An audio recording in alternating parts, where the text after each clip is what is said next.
17th Day of Waiting on God by Andrew Murray. Waiting on God in Times of Darkness. I will wait upon the Lord that hideth his face from the house of Jacob, and I will look for him. Isaiah chapter 8, verse 17.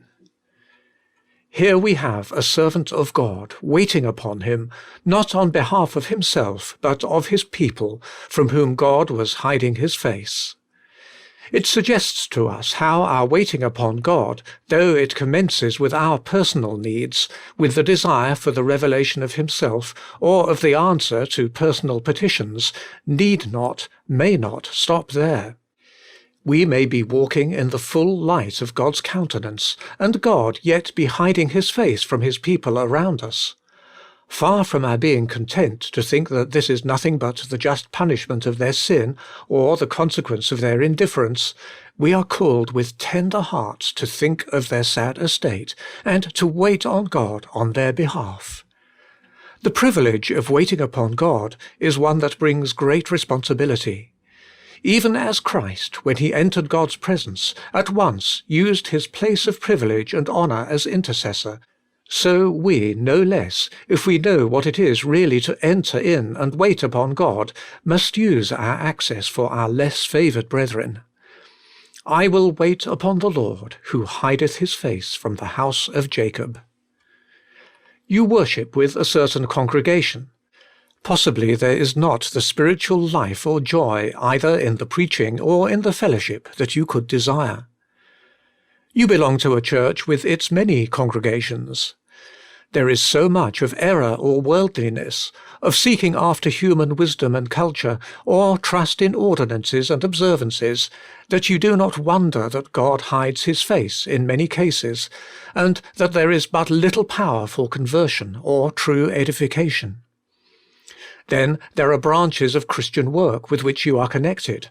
A Sunday school, a gospel hall, a young men's association, a mission work abroad, in which the feebleness of the Spirit's working appears to indicate that God is hiding his face. You think, too, you know the reason. There is too much trust in men and money. There is too much formality and self-indulgence. There is too little faith and prayer. Too little love and humility. Too little of the Spirit of the crucified Jesus. At times you feel as if things are hopeless, nothing will help. Do believe that God can help and will help. Let the spirit of the prophet come into you as you value his words and set yourself to wait on God on behalf of his erring children. Instead of the tone of judgment or condemnation, of despondency or despair, realize your calling to wait upon God. If others fail in doing it, give yourself doubly to it. The deeper the darkness, the greater the need of appealing to the one only deliverer. The greater the self-confidence around you, that knows not that it is poor and wretched and blind, the more urgent the call on you who profess to see the evil, and to have access to him who alone can help, to be at your post waiting upon God. Say on each new occasion, when you are tempted to speak or to sigh, I will wait on the Lord who hideth his face from the house of Jacob.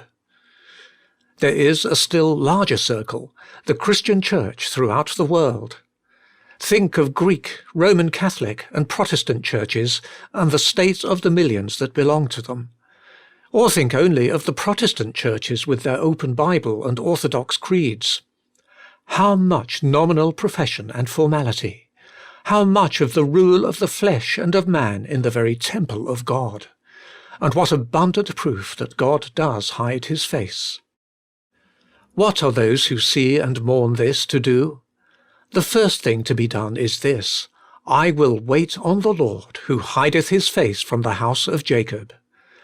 Let us wait on God in the humble confession of the sins of his people. Let us take time and wait on him in this exercise. Let us wait on God in tender, loving intercession for all saints, our beloved brethren, however wrong their lives or their teaching may appear.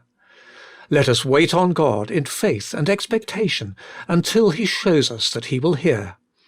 Let us wait on God with the simple offering of ourselves to Himself and the earnest prayer that He would send us to our brethren. Let us wait on God and give Him no rest till He make Zion a joy in the earth. Yes, let us rest in the Lord and wait patiently for Him who now hides His face from so many of His children. And let us say of the lifting up of the light of His countenance we long for all His people, I wait for the Lord, my soul doth wait, and my hope is in His word. My soul waiteth for the Lord, more than the watchers for the morning, the watchers for the morning. My soul, wait thou only upon God. End of 17th day.